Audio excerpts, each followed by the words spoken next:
नमस्कार. स्वाभिमानी TV news चॅनलच्या बातमीपत्रात आपलं स्वागत. पेन्शन वाढीसह आयुष्यमान भारत योजनेचा लाभ द्या. भारतीय मजदूर संघाचे धुळे जिल्हाधिकाऱ्यांना निवेदन. वाढत्या महागाईच्या काळात EPF पेन्शनधारकांना मिळणारी 1000 रुपये पेन्शन अत्यंत तुटपुंजी आहे. ही पेन्शन वाढवून किमान 5000 रुपये करण्यात यावी अशी मागणी भारतीय मजदूर संघाने धुळे जिल्हा प्रशासनाकडे निवेदनाद्वारे केलेली आहे. तसेच भविष्य निर्वाह निधी कायदा लागू करावा अशी मागणी देखील निवेदनातून करण्यात आलेली आहे. या मागण्या ST महामंडळ, MECB, सहकारी बँका, म्हाडा आणि वस्त्रोद्योग कामगारांचा राज्यातील सुमारे 45 लाख सभासदांना लागू होणार आहे.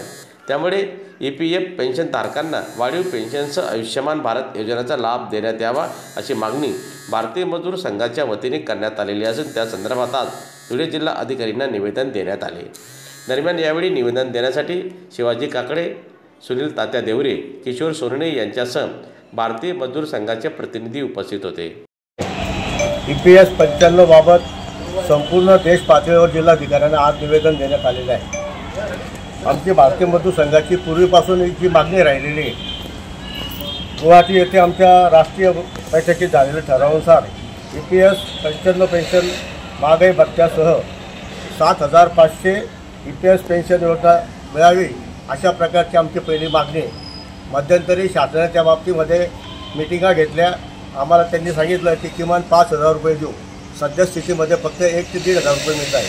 तर आमची मागणी आहे की किमान 7500 रुपये मिळाले पाहिजे. या मागणीसह आमच्या इतर मागण्या आहेत.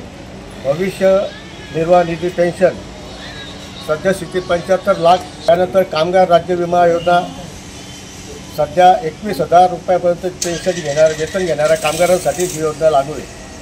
महाराष्ट्रामध्ये 75 लाख सभासद असून सर्वात जास्त 17% वर्गणी महाराष्ट्रातून दिली जाते. मात्र सर्वात कमी लाभ आपल्या महाराष्ट्राच्या कामगारांना होत आहे. EPF पेन्शनधारकांना किमान 7500 दरमहा मिळावी यासाठी अर्थसंकल्पात तरतूद करावी. भविष्य निर्वाह निधी कायदा लागू होण्याची मर्यादा 15,000हून 30,000 वाढवण्यात यावी आणि भविष्य निर्वाह निधी पेन्शनधारकांना आयुष्यमान भारत योजनेचा लाभ त्वरित लागू करण्यात यावा आणि ही EPF जो योजना आहे या योजनेचा फायदा ST महामंडळ, MSCB, कोऑपरेटिव्ह बँका, म्हाडा व इतर महामंडळ व टेक्स्टाईल मिल कामगार या सर्वांना याचा फायदा होणार आहे. म्हणून त्यासाठी आम्ही या ठिकाणी आंदोलन करून निवेदन दिलेलं आहे.